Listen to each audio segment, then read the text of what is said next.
Hey there, and welcome to The Explainer.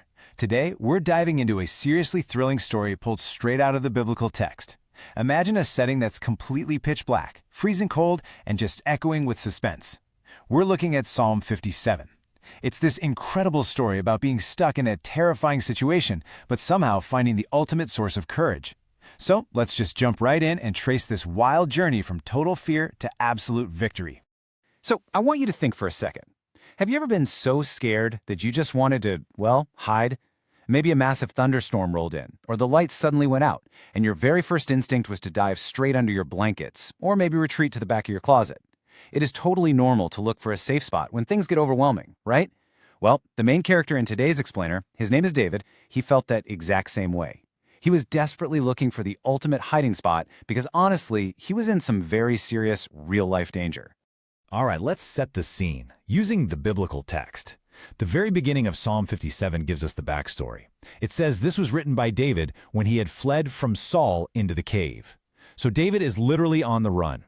There's a very angry king named Saul who is actively chasing him, and David has had to scramble into this dark, rocky, super spooky cave just to survive. He doesn't have a secure house with locked doors or an alarm system. His only defense is a dusty cave. Just imagine, sitting in the dark, hearing the footsteps of the people chasing you echoing outside. That is exactly where our story kicks off. Right in the middle of all this fear, David uses a pretty big word in his prayer. The biblical text says David cries out, "Have mercy on me, my God, for in you I take refuge." Now, what exactly does refuge mean? Think of the greatest, most unbreakable pillow fort you could ever possibly build, the ultimate shelter from any danger. David isn't just relying on the cold rocks of the cave to keep him safe. He's asking him for mercy, and he's declaring that his true, unbreakable safe place is found entirely in him. The text actually paints this really beautiful picture of that safety. David says, "I will take refuge in the shadow of your wings until the disaster has passed." Just imagine a fierce, terrifying storm raging outside, but a tiny little baby bird is tucked away perfectly safe under the massive, warm wings of its mother. That's exactly how David feels right now. He knows that the disaster, this terrible situation with King Saul hunting him, is swirling all around him. But as long as he's tucked safely under his protective wings, he can just wait out the storm in total safety. Now, the really crucial point is what David does next, from his dark hiding spot. He doesn't just sit there in silence, shaking in the dark. The biblical text shows us that he actually uses his voice. "I cry out to God Most High," David says. And what happens when he cries out? Does his voice just bounce uselessly off the cave walls? Absolutely not.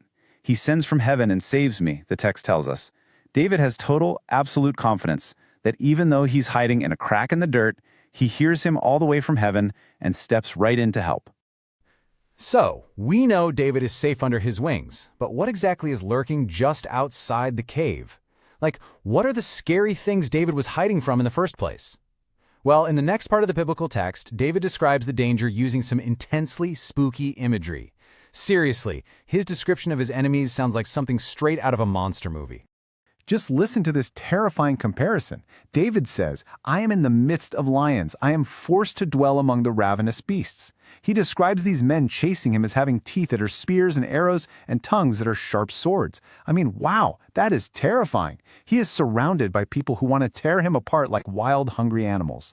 But we can contrast these frightening, heavily armed lions against the safe, comforting shadow of his wings. It's a great reminder that no matter how big and scary the monsters outside might seem, his perfect protection is always, always stronger. And it turns out these enemies weren't just scary, they were also extremely sneaky. The biblical text tells us, "They spread a net for my feet. I was bowed down in distress. They dug a pit in my path." So these bad guys were actively trying to catch David by setting up hidden traps. Imagine trying to walk through a forest knowing that someone has hidden nets and giant holes in the ground just to capture you. You'd be exhausted. No wonder David says he was bowed down in distress. He was feeling the heavy, tiring weight of having to constantly watch his every single step. But wait, this is where the story gets really, really good. So the bad guys dig a giant, sneaky pit right in David's path to trap him. But then, the biblical text says, "But they have fallen into it themselves." The trap totally backfires. It's honestly just like a classic cartoon goof where the villain sets an elaborate trap and then ends up stepping right into it. He perfectly protects David by causing the enemy's own sneaky plans to fail miserably. The bad guys literally dug their own trap and fell right in. And because of this incredible rescue, David's whole attitude completely flips. He declares, "My heart, O God, is steadfast. My heart is steadfast. I will sing and make music." Just a few moments ago, remember, David was bowed down in distress, hiding in a terrifying cave. But now, his heart is steadfast, which basically means it's completely brave, steady, and totally unshakable. He realizes he is completely safe because of him. All the fear is gone, and what replaces it? A sudden, overwhelming urge to just sing and make happy music. David is so excited that he actually starts talking to his own soul and even to his instruments. The biblical text lists it out. "Awake, my soul. Awake, harp and lyre. I will awaken the dawn." Now, a harp and a lyre, those were super cool stringed instruments from back then. David is basically yelling, "Come on, wake up, let's get loud." He wants to play his music so joyfully and so loudly that he actually wakes up the morning sun.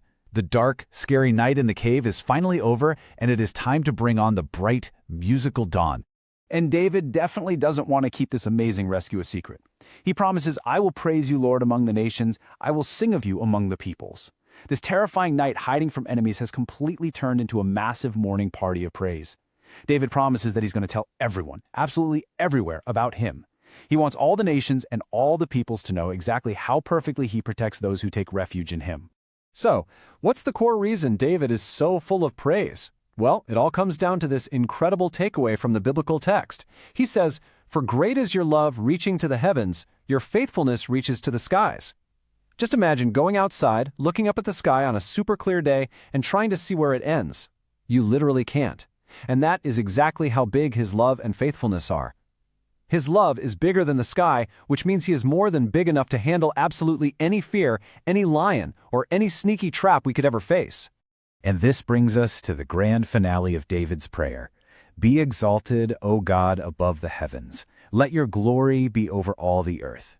David has fully journeyed from trembling in a dark, dusty, scary cave to standing tall in the bright morning sunlight.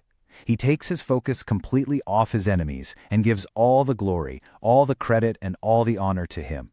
He wants his glory to shine over the entire earth, even brighter than that dawn he just awakened. Which leaves us with one final super important thought to wrap up today's explainer. Where will you hide, and how can you trust him the next time you face your own scary cave? We all have moments where we feel overwhelmed or afraid, but just like David showed us in the biblical text, we don't have to face those lions or those sneaky traps alone. We can run straight into the unbreakable shelter of his love and hide right under the shadow of his wings. I really hope this helps you find a little extra courage in the dark.